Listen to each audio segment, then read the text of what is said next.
Hello, beautiful people. Welcome back to my channel. My name is Eunice, and today's video I'm going to be teaching you guys on how to make a shift dress with a built-up collar. So while you go ahead to learn, please don't forget to subscribe if you're yet to subscribe. Thank you. So I have my pattern paper, I have my tape and ruler and my marker. So first off, the measurements we're going to be using is just our full length, then our shoulder length, and that's all. Since it's a free dress, doesn't have a specific measurement.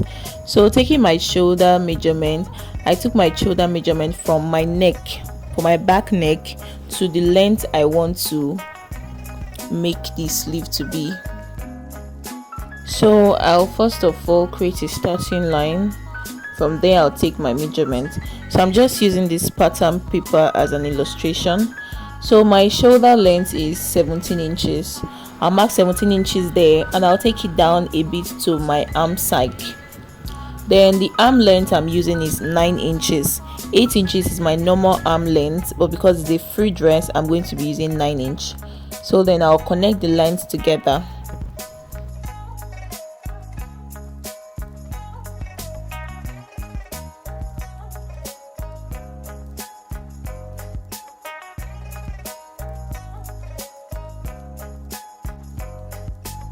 Then I'll mark my neck measurements.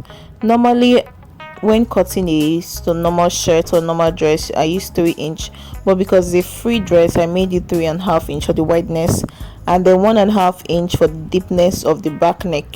So I'm cutting both the front and the back together. After connecting the lines together like so, I'll mark my front measurements. My front neck measurement is 9 inches, and as you can see, the top doesn't have a straight V, it's like a curved V. So I'll use the curved part of my ruler to connect the lines together.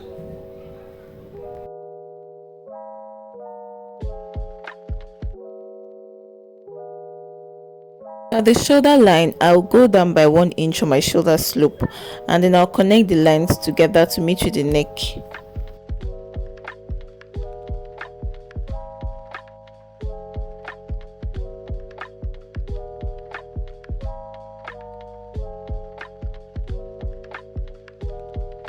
At this point you've already marked your full length of your dress. So at the arm side I'll go in by 1.5 inch, then I'll draw a straight line to the full length of the gown. So for my main material, I use the full length of the material, which is 45 inches, to cut it, because at the end of the day I'm going to add drawstring at the side, so it's going to come up a bit.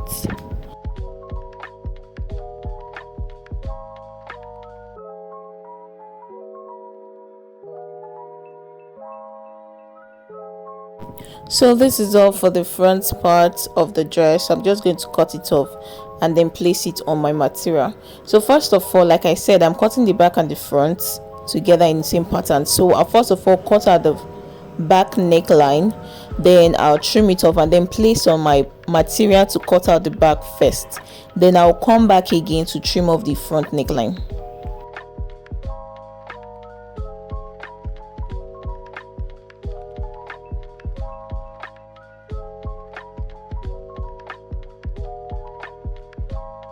So after cutting the back, I'll cut the front neck out now. Then before placing on my fabric, I'll add another pattern paper to the shoulder part. So this step I should have taken it from the first stage before when cutting it, but because of the pattern paper was not long enough, so I'll take like 4 to 5 inches length of pattern paper and gum to the shoulder. Now I'll go up by 3.5 inches. This is the same length I took for the neck. So if you're taking 4 inches for your neck, you're going up by 4 inches for the back. So this is just for the front. This is like a built-up collar.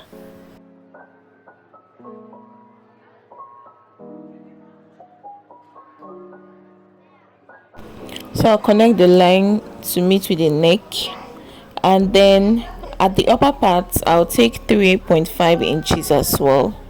So that 3.5 inches I'll take it down to the shoulder line.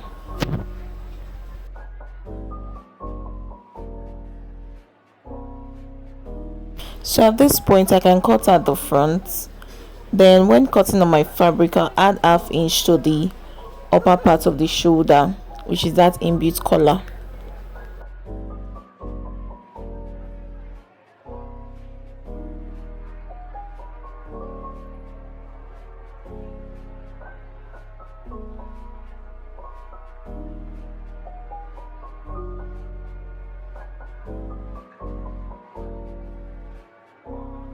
So like I said before, I'll cut on my fabric and then I'll add half inch to the upper part of the inbuilt collar.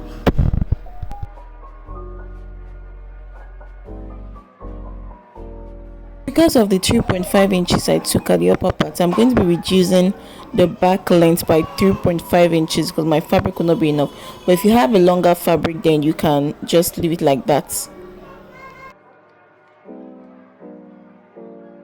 So after cutting the front part, now I'm going to go ahead and cut the yoke for the front.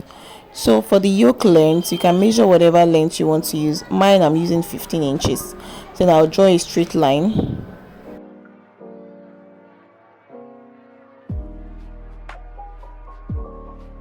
So I'll cut out the excess part because we'll not be needing that part again. Then at the shoulder line, I'll mark 3.5 inches. And then to the bottom part, which is that 15 point line, I'll mark 3.5 inches as well. So then I'll connect the line from that shoulder to meet with the down part with a curved ruler.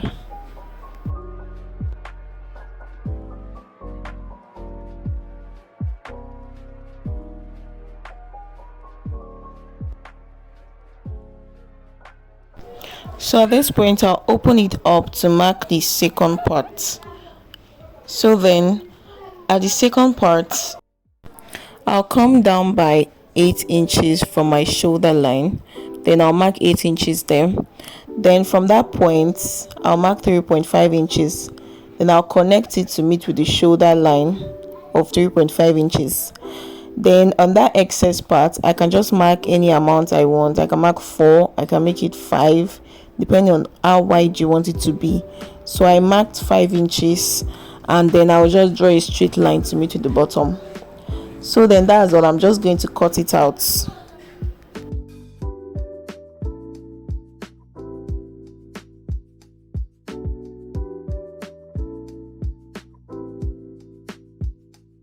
So this is it when I'm done, and you can flip it to any way you want it to be. You can put it at the right side or at the left side, whichever way you want it to sit on. So I'm using a red Ankara fabric to complement the flowered material. So then I'll cut on my material 1 and then I'll add interfacing to it.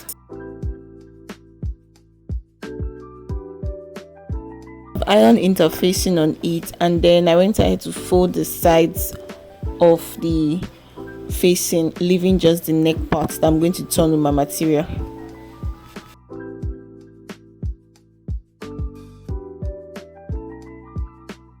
So to turn the neckline, I'll place the back of the fabric on top of the front facing, and then I'll sew the neckline with 1/2 inch and then turn to the front parts.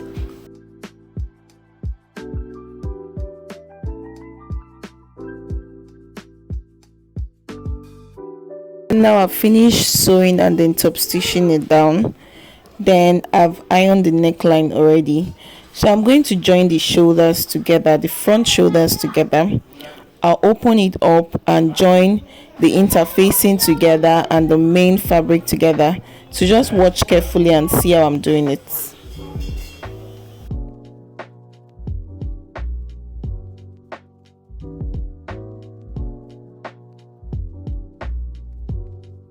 So this is how it looks after I finish sewing it and ironing it down. So like I said, you join the two shoulders separately. Then I also went ahead to fold the back neck of the facing. So at this point I'm going to be fixing the neck to the collar at the back. So then I'll notch the midpoint of the neck of my fabric, and then I'll place the midpoint that I've notched on that joining so that it will meet at that point. Then I'll sew it together with the neck. Then at the shoulder part, the back shoulder is going to be half inch higher than the front shoulder when sewing, so I'll fix it and sew with half an inch. So the neck part, I'm going to sew it equal, then the back shoulder, I'm going to sew it with half an inch higher. So I finished joining the shoulder, so I'm going to fold that half inch inside, then I'll top stitch it. Then when top stitching it, I'll open up the fabric so as not to top stitch on top of the two material.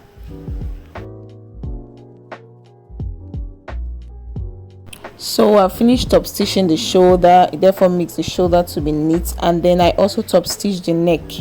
That's facing that I folded, I top stitch it to the joining. So then my neck and my shoulder is looking very neat. So after fixing your facing, it should be this relaxed. So at the sleeve area, I'm going to be trimming off that excess that I've got. You might have excess in your own, so just trim it off and then fold it and join the sides with about half an inch or 1 inch. So at the sides, I'm going to be fixing a side pocket, inside pocket rather.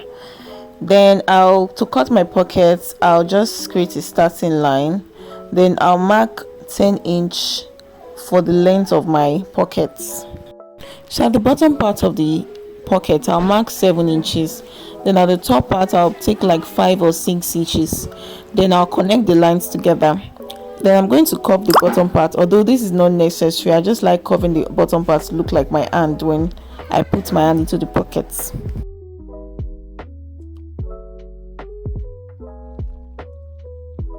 So I'm going to be sharing the other sides of the pockets, then I'll insert it at the side of my dress. So to know the length to insert your pocket, you take your half length measurement. My half length measurement is 16, so I'll go up by 1 inch, making it 15 inches. So from that 15 inches point, as I'll be inserting my pocket. So this is the 15 inches point. I'll notch that point to put my pocket in. So I'll do the same for the other side, but I'll just use this side to illustrate it. Then remember, I'm adding 2 to one side and 2 to the other side. So like I said, I'm going to make that curve to go down. So then I'll insert it front side facing front side on one side and front side facing front side on the other side of the pocket.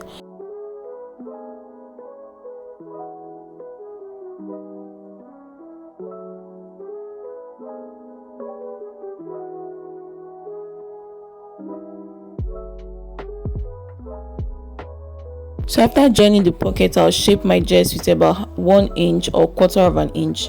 Then I'll join it from the arm side straight down to the pocket to the hem line. So I'm using half and quarter inches. I'm going to be folding the side parts for the drawstring. So this is the hem part of the gown. I'm just going to curve it like shirts. You can leave your own straight. You can decide to curve it as well. After doing that, I'm going to fold the sides. I'm going to fold the bottom part and then fold the sides of the dress. I'll fold to about 10 to 12 inches long. So for the stripe, I just folded 1.5 inches wide, and then any length you prefer. Folded into the and mash it down. So I've inserted it into the sides of the dress, and then at the bottom part, to insert it, I just notch that place with my scissors a bit and then I draw it out. So that's just it for the drawstring. So after everything, you iron and then you fit your dress. So that's all for this shift dress.